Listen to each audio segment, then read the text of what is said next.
Dear friends, I'm glad to meet you all on Feygin Live. It's Friday, 24th of June, 1 minute past 10 Kiev time, day 121 with Olexiy Arestovych. Olexiy, glad to see you. Good evening. All right, we have 120,000 watching us. I understand it's Friday, but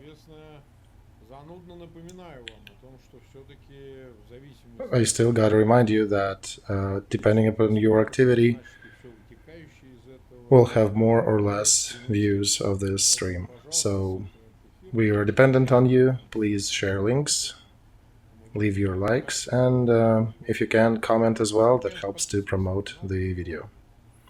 Subscribe to Feygin Live and to Olexiy Arestovych channel. And if you're listening to that in English, subscribe to the privateer station. Alright, let's start. We prepared the map.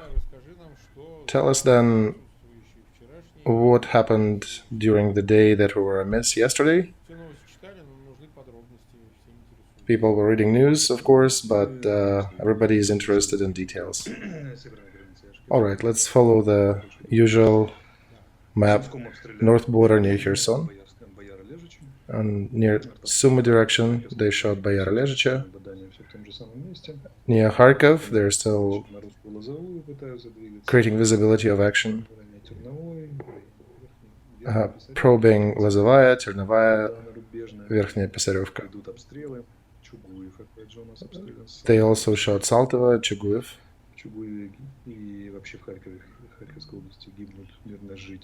In Kharkov region, civilians keep dying from the hands of that terrorist activity by Russian army.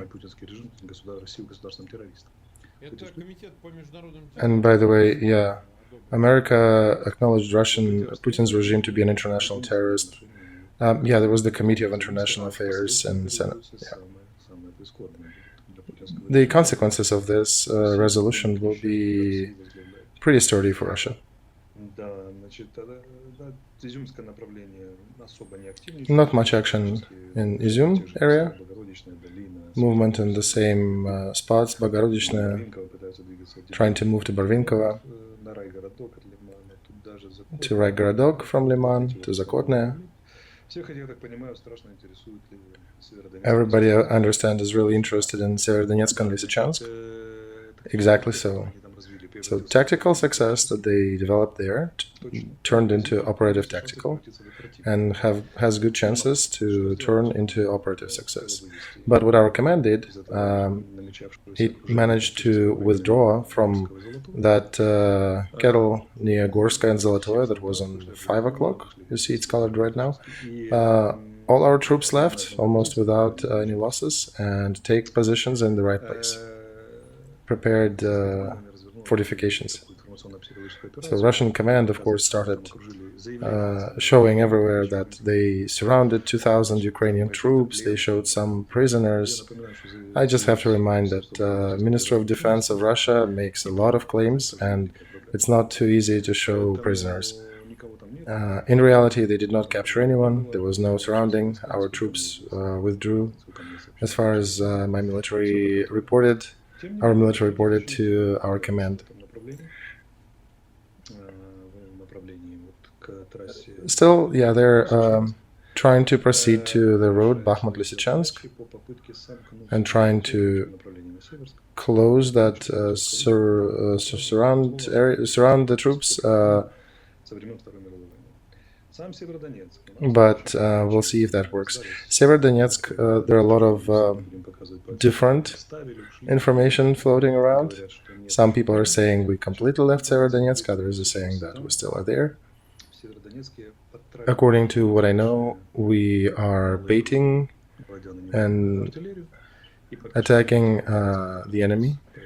We basically pretend to be there, lure them in, shoot them up with our artillery, so it will not be easy for them to get to that city. And we continue to use the tactic of small force with precise artillery targeting to hit the advancing force, make sure they start running, moving around, move recklessly, and get hit by more strikes. Similar situation near Lysychansk on the south, where they tried to advance today, got kicked. And also from Ustinovka, it's a bit south from White Mountain, Belagora. That's where they actually pushed a little, and our troops are maneuvering and actively fighting them back. Situation is not easy, but so far our command is successful in implementing its goals, and they're good. So is there a decision to withdraw troops from Severodonetsk? There's a decision to hold an active defense, which a dynamic defense, which means that we can leave certain points depending upon the enemy's action, and then come back and return there. So what's the threat to Lysychansk? How big is it? The threat is big. It is not easy to take the city, but they can possibly try to surround it. We don't know if they can, because they can try, because we won't be letting them do it easily. But it seems that they're hell-bent on surrounding that city, and that's one of their goals. Thing is, if they still surround it, there will not be our troops there. We'll withdraw.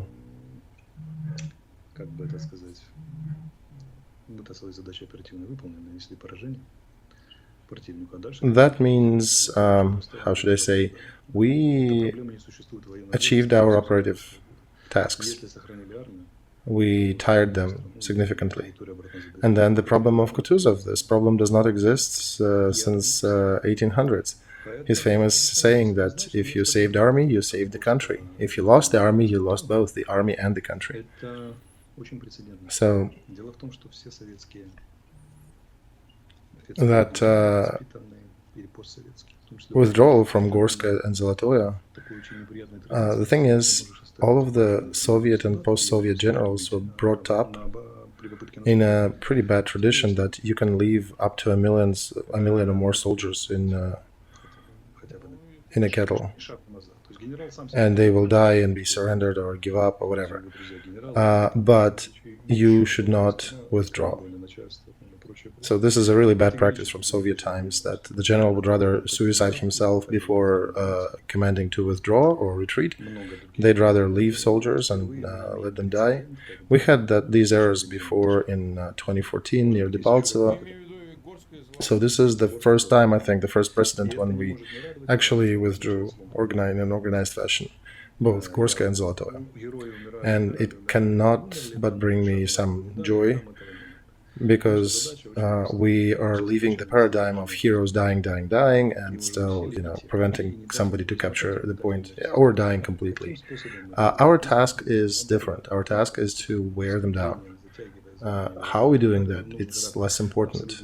Advancing, retreating, dynamic defense, it is not important. What's important is to wear them down. And that task was successfully, actually, for 100+ % solved by Lysychansk and Kramatorsk. So here it's important, how will this operation conclude on our side? But this precedent is sincerely delightful for me, of good, proper withdrawal.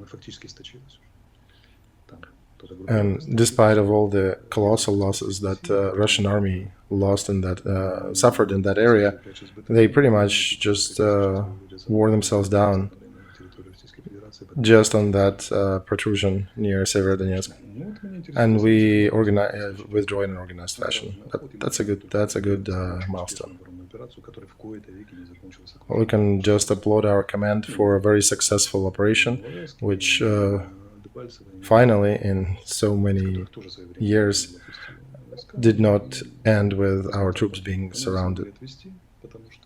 We have examples in the past, like the Debaltsevo, where we also did the same thing. We wore the enemy down, but we did not know how to proper withdraw, and we got destroyed or surrounded. So it appears that we have learned that.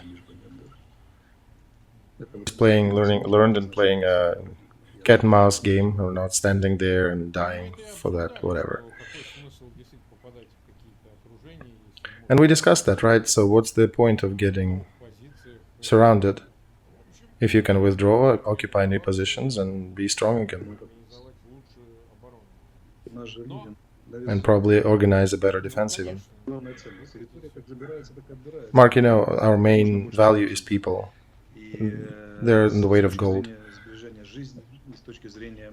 And from the point of view from saving lives, and also losing highly trained, battle-hardened people who know how to fight, who had good experience, that would be a very, very expensive proposition.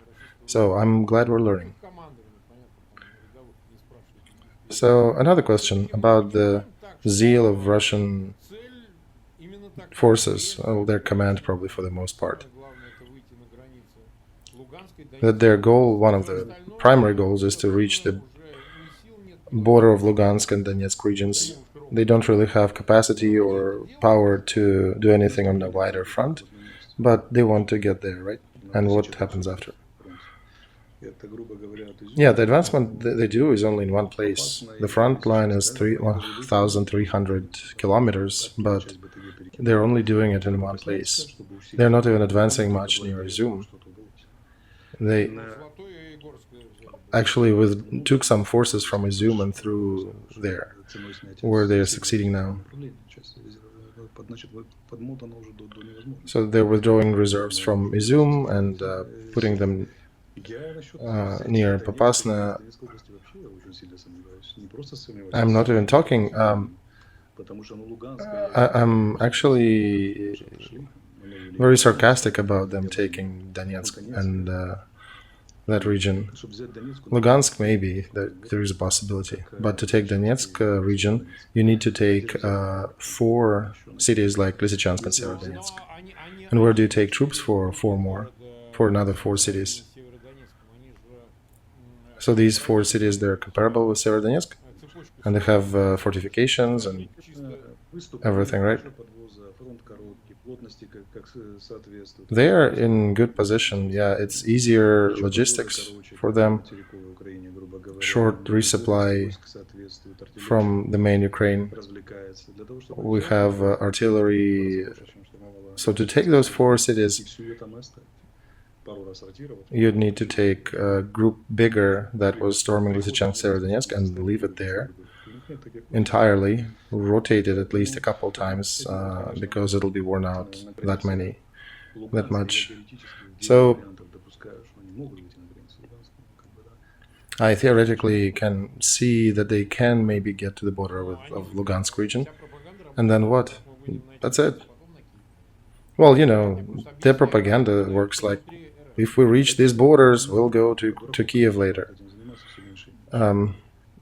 Yeah, I know, but good luck. It's just they have less and less fools who want to do that. They cannot succeed restocking their troops in the beaten army, so it is not so simple for them. Near Izum, we actually blew up the fuel depot with several dozen transport vehicles.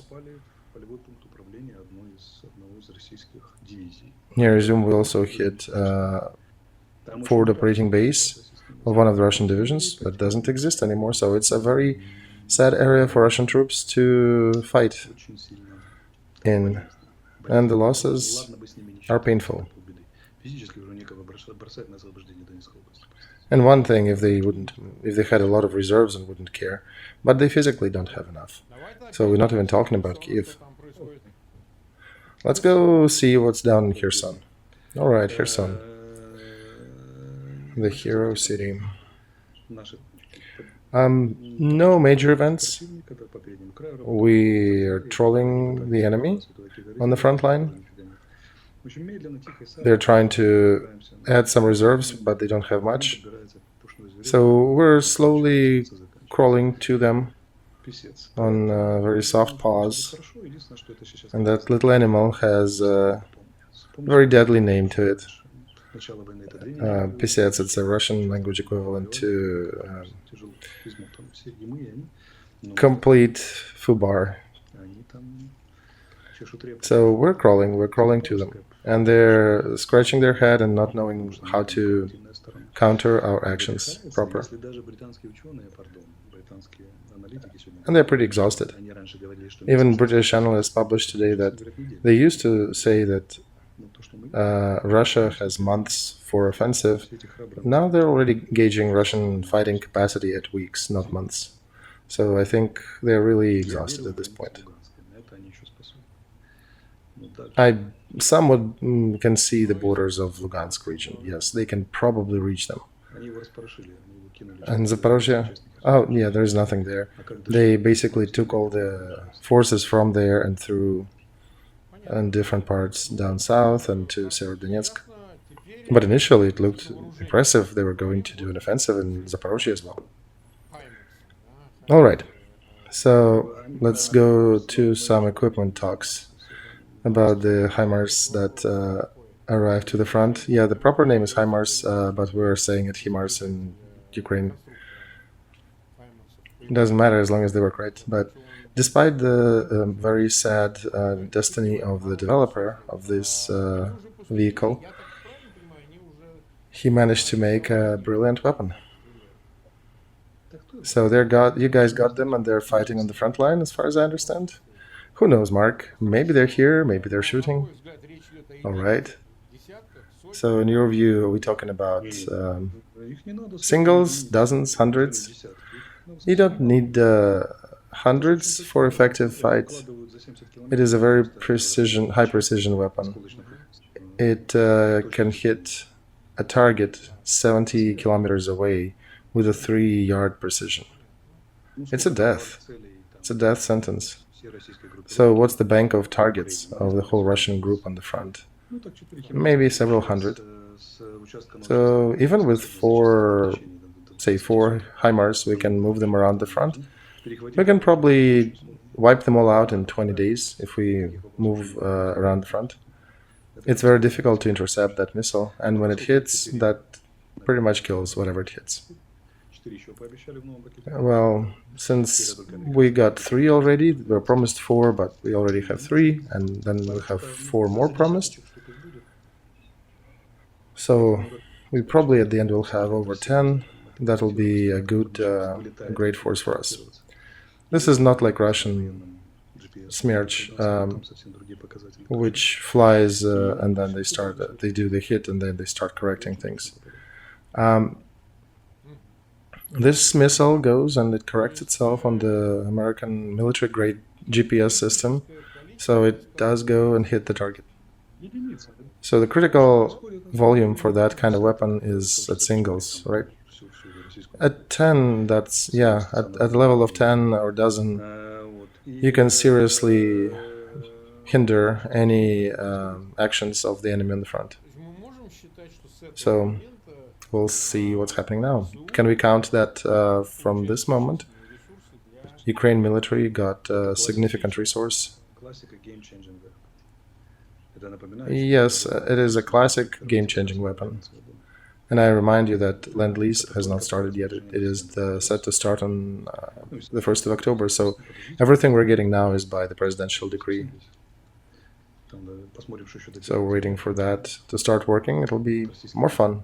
We'll see what happens after. What will be left of Russian troops by the 1st of October. From the ammo depot, fuel resupply, and any repairs or reserves groups. Today they announced that General Surovikin is commanding the southern group. Do you know anything about that guy? No? Hearing about him for the first time. You never know, maybe we'll get him as well. He is a hero of Syria, as far as I know. He's a commander who made a successful career, a very rapid career, because he changed the kinds of military he was serving for, the groups of military, which is rare occurrence. Usually you follow the same, like if you're infantry, you're infantry.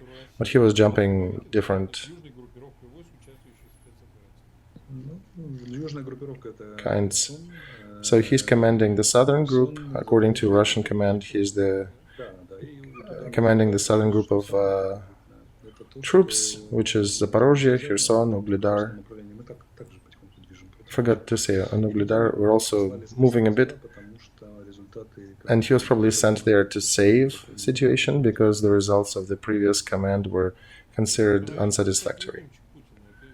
Surovikin appears to be on a good list with Putin.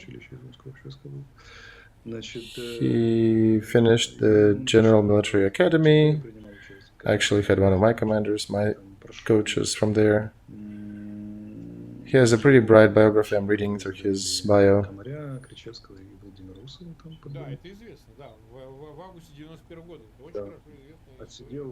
So he was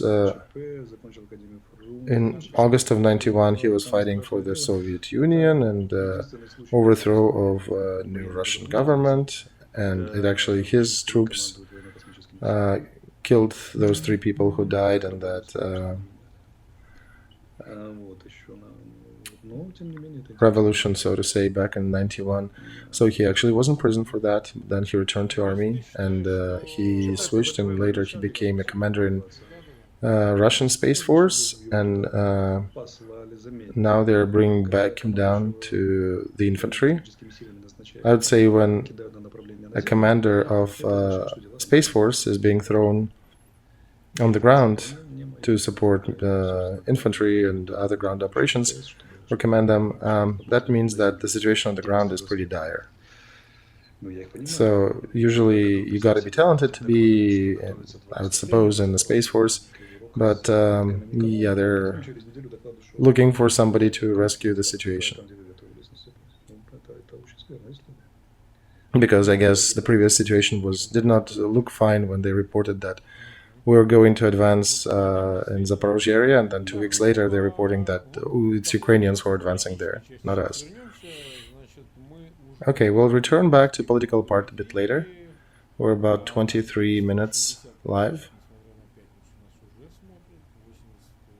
360,000, despite it being Friday, are watching us. A lot of you left your likes. Please subscribe. Subscribe to Feygin Live, to Olexiy Arestovych, and to the Privateer Station. Do not forget that.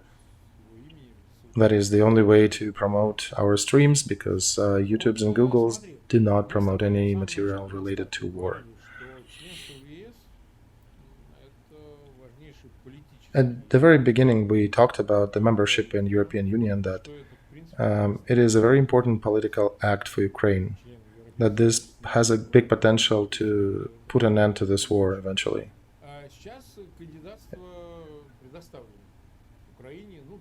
Right now, the candidacy is given to Ukraine. The question is still open, how long will it take? But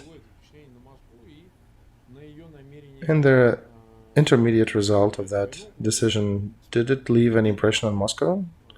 Did it have any effect? That they have to fight with the candidate into European Union?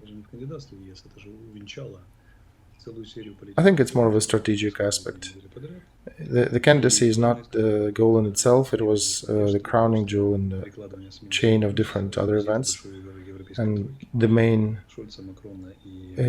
event of that chain was the visit of big European 3, Scholz, Draghi, and Macron, whom they were hoping to be a plus for Russia, but it turned to be a minus.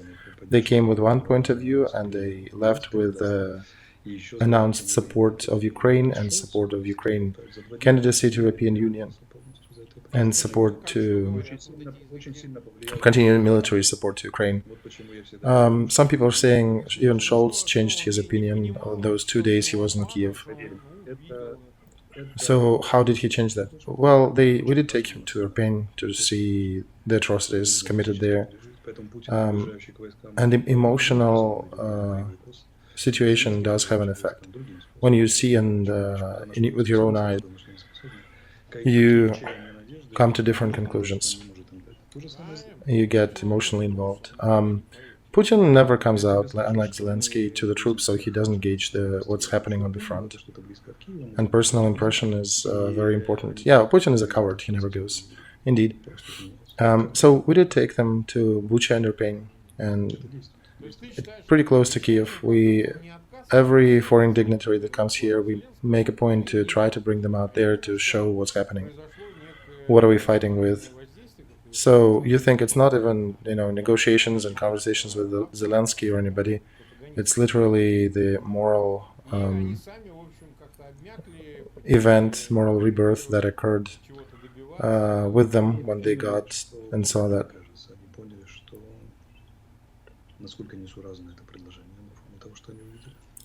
So what do you think happened? I think they realized, upon seeing everything as it is, they realized how incongruent their decision for peace with Russia on the Russian terms was. So I think if we think in big terms and strategic terms, that was a big geopolitical victory.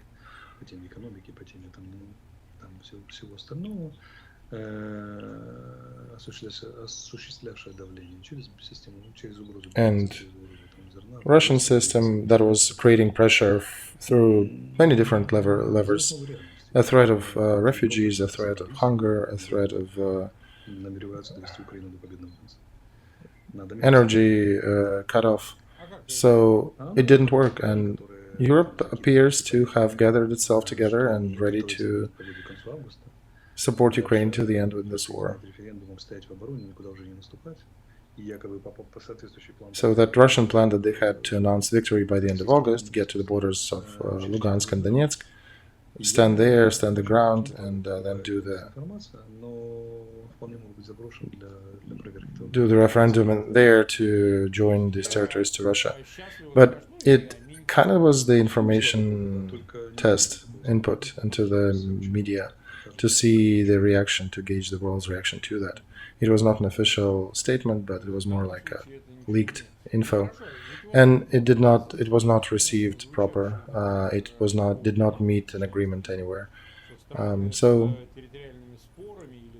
they're losing strategically. And they remember we talked about the countries that if they do have territorial quarrels, they cannot be a full-fledged members of the European Union. And, there was that conversation going around that how can you take a country that is actually in a hot war with a neighbor into European Union? It appears now it's really the matter of will. Yeah, that legend of that being a problem did fall. And this is Russian propaganda, basically. Yeah, exactly. That's what we're trying to get to. NATO doesn't have that in its practice, and even in European Union, it's not a big deal. There are a lot of countries with conflicts between each other. For example, Turkey and Greece. It's not an issue. Cyprus, European Union, the country divided, still was taken. I think it's more of a question geographically if Cyprus is a Europe, but it's in the European Union. So when it's needed, countries are being accepted. And frankly, many of them did not have to follow all the terms following the destiny of Bulgaria when it was accepted. They did not fulfill all the promises or the goals that they were given in order to join. So it's flexible. So you think that thesis about the conflict zones that may render the country unacceptable for European Union, that can be overcome, right? Yes, this is not a hurdle. Does it mean that collective community which absorbs these countries is ready to take responsibility for the destiny of its members of European Union, including military situations? Discussion about giving Ukraine candidacy was not a simple one. It was a serious and it lasted for a while. It's not a symbolical acceptance because Europeans do understand the consequences of such a decision. To their honor, by the way, I have to applaud them because that step is very serious. Giving Ukraine a candidacy for EU with all the difficulty of situation, with all the fallout that may occur when Ukraine will join from that event. Europeans still seeing all these threats, they still made this decision. So, yeah, do they have powder? Yeah, they have powder and it's pretty dry. They actually can make strong decisions when it comes to that. All right, we'll get to that from the other end also. And, you know, we can bring another question here about Belarus. So Putin is going to visit Lukashenko in Belarus.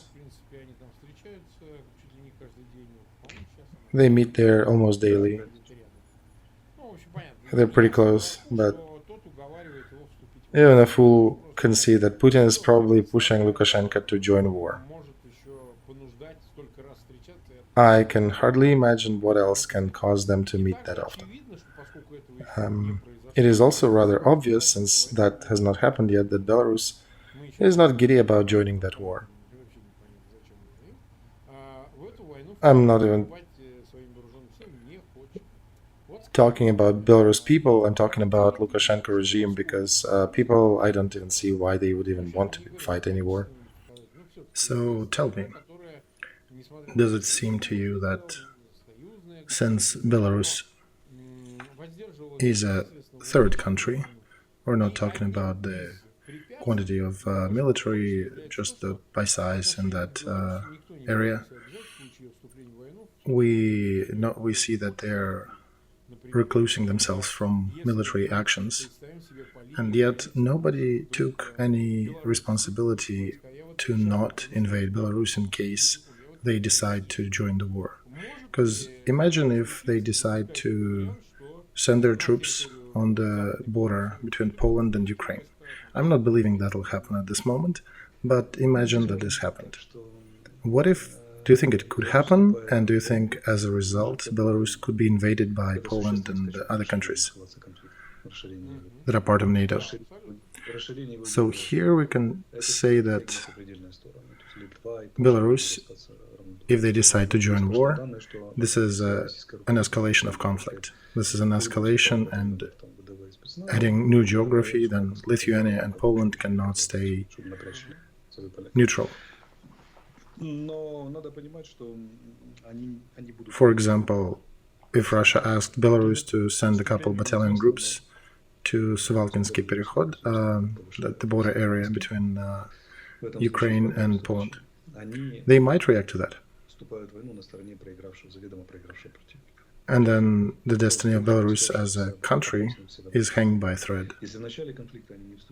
Because in this case they would be joining the war on the side of a losing belligerent, the country that is already deflated and is out of most of the military might. So if they declined participation earlier on, when it was a much higher probability of a success for this warfare, why would they join now the side which is not supported by anyone? Even China turned away from them, and they're likely to lose soon. You have to be a complete idiot to go for it. And what if he puts a knife to Lukashenko's throat and makes him do it, or to some other body part? How would you see that ultimatum, Mark? You're going, or, figuratively, you can tell him, today you're a leader of Belarus, tomorrow you may be not. All right. So we're talking about physical destruction. Yeah, physical, of course. Well, first of all, it's not easy task to do. You think so? Of course. Lukashenko has very dedicated special services. And they caught a lot of Russian agents already. And yeah, they were also precluding Ukrainian services from infiltrating Belarus. And if he was weakling, he would not be ruling the country for 20 plus years. The other problem is that if he is liquidated, the processes that will start in Belarus would be really hard to control. And right now there is a man ruling this country for over 20 years. If he is legitimate or not, that's the whole other story. But if you take him out of the picture, there are other processes going to start there that will definitely not help Belarus military to participate in any warfare. Well, we've seen things like that. Russians sometimes think they'll take everything in 24 hours. Well, here's the problem. Even at the beginning, when they almost took Kiev and had a huge influence on Belarus and had their troops located there, and Belarus army still refused to go. If you take Lukashenko out, who will be ruling the country? Tikhanovskaya, the lady who actually won last elections? Well, no. If you put I think they'll put their own person. Well, if they put their own person, that's for sure will not persuade the army to join the war in any capacity. So this is a pretty bad story to liquidate Lukashenko, because after his disappearance, the battle worthiness of their army will likely be nil. And then there'll be issues with Russian Federation, most likely. And then there is also Kaliningrad. That is not far. Imagine there is a people's uprising that happens on the example of Romania. Even remember the story with Ceausescu. So even if he was alive at that moment, it still led to the fallout of the country falling apart. So they managed to not join the winning side at the beginning, or presumed winning, and they likely will find a way to sneak out and not join the loser as well. And it's visible. The Russian side is definitely getting more exhausted and weaker as the result of this war. Also, our intel services published a report today that in Belarus they caught several Russian diversion groups who got there to create certain terrorist activities and blow up a few buildings, just like they did back in 1999 in Moscow. But the thing is, they were caught, the news, some of them were, the news were leaked, and now the whole world is aware of that. And I think now Belarus will become just angry, and they will become angry not at us. They understand pretty well what's happening. So you are excluding that probability? I don't exclude it completely, but I think it's very, very nil, very, very little. All right, it's always better to discuss it than not. Of course, Mark. All right, another question. Going back to Moscow. Again, they're discussing different versions. Why did they start the war with Ukraine? They still have the imperial version leading the tune. I can because I want, or I want because I can. Yeah, you're guilty because I want to eat. Right, something like that.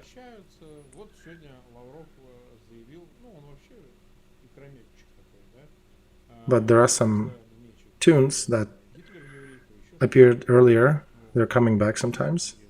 And today, Lavrov, Minister of Foreign Affairs, yeah, he is in the habit of saying weird things. He's claiming Hitler to be a Jew or some other funny things. I wonder if he is Jew himself. We'll see later. But he did state today that we're fighting against the whole world, that Russian phobic coalition reminds of the axis of evil back in the Second World War days, and you remember how it ended for Germany and its allies back in the day.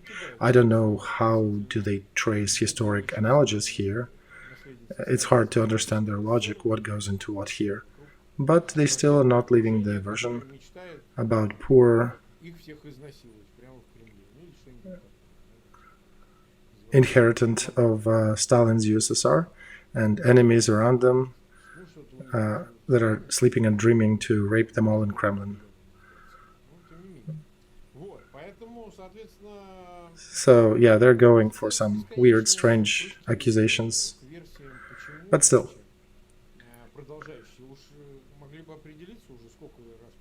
That endless jumping through the hoops of different versions, why and how, they should have come to a certain major line already. Do you think this is still an attempt to export this idea to the outer world, or this is mostly directed to the internal market to confuse their own citizens? I think it's an old story. We had a professor, Andrei Burmistiev, who said that Lavrov's interview to BBC, it pretty much cancelled the soft power of Russia,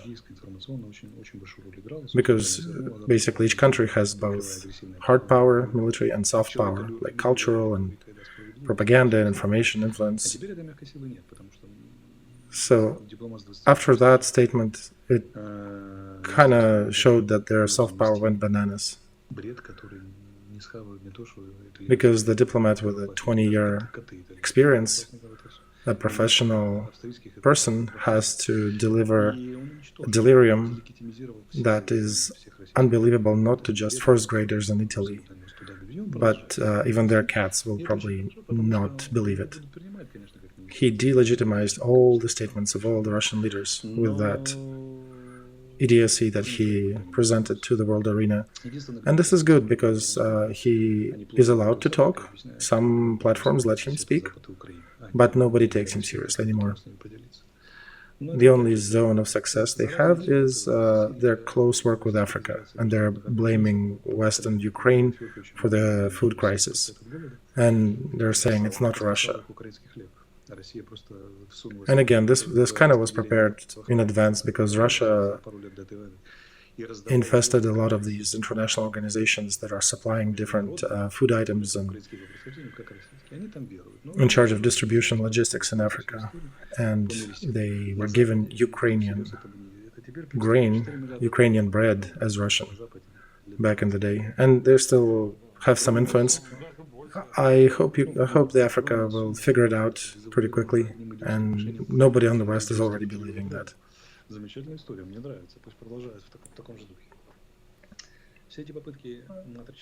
And they were throwing a lot of money to their agents of influence on the West. And where did the money go?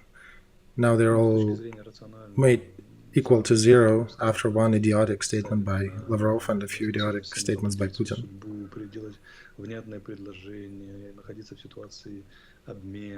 Now, from the point of view of a rational West that bets on responsibility, logic, ability to make logical proposals, ability to stay in the economic exchange field, the West understands that they have to deal with dangerous idiots. If they were just idiots, that would be one thing. They're dangerous idiots.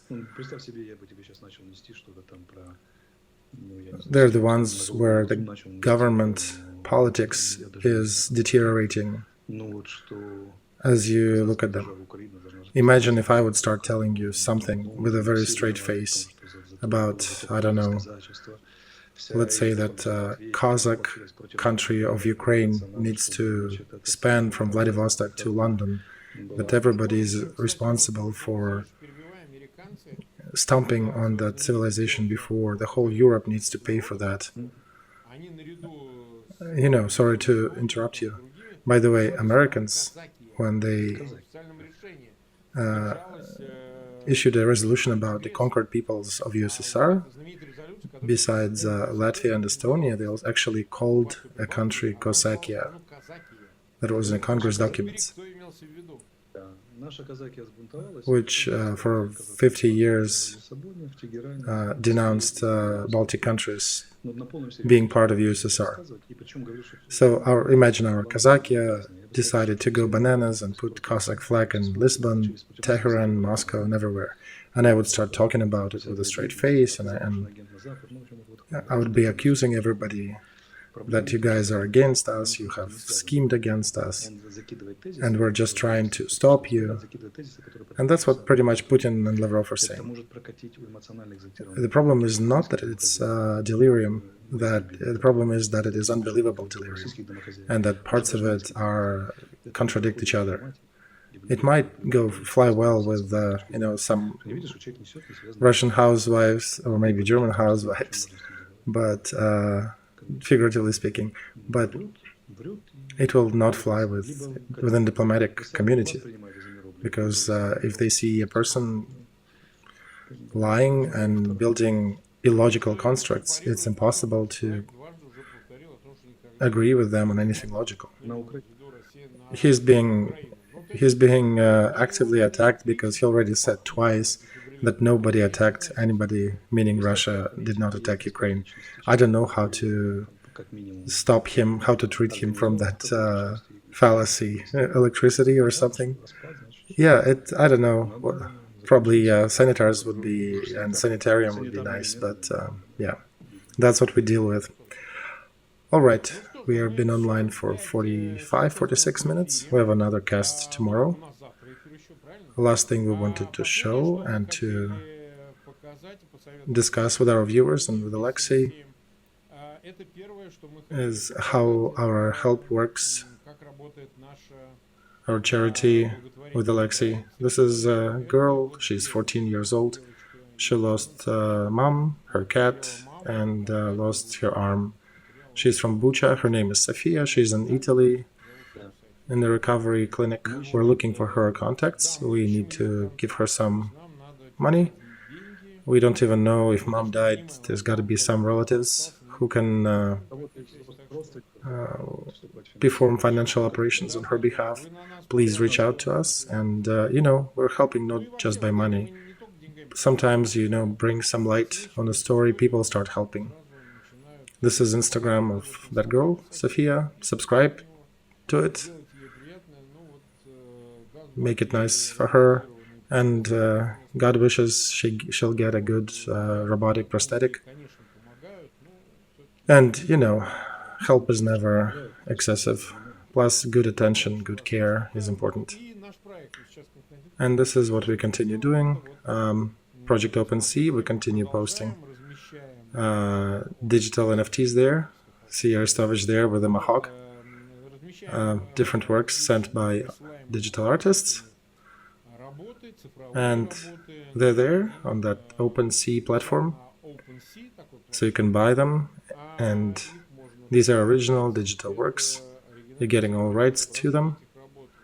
Of course, this is basically charity, but there is nothing else we could come up with any other idea. But, a few years after the war, that would be a good story. I bought this picture helping a kid during the war. It's an interesting story. So if you have capability to buy any of them, please come join and bid on these works. Of course, we cannot discuss everything. There are a lot of things still leaving to be addressed. We'll continue tomorrow, 10 p.m. Kiev time. At the peak of this show, we had 410,000 watching us. In any case, subscribe to Feygin, Arestovych, and to the Privateer station. See you tomorrow, Olexiy. Olexiy is singing the tune of the comedy club where Zelensky was performing back in the day. All right, tomorrow same time. See you.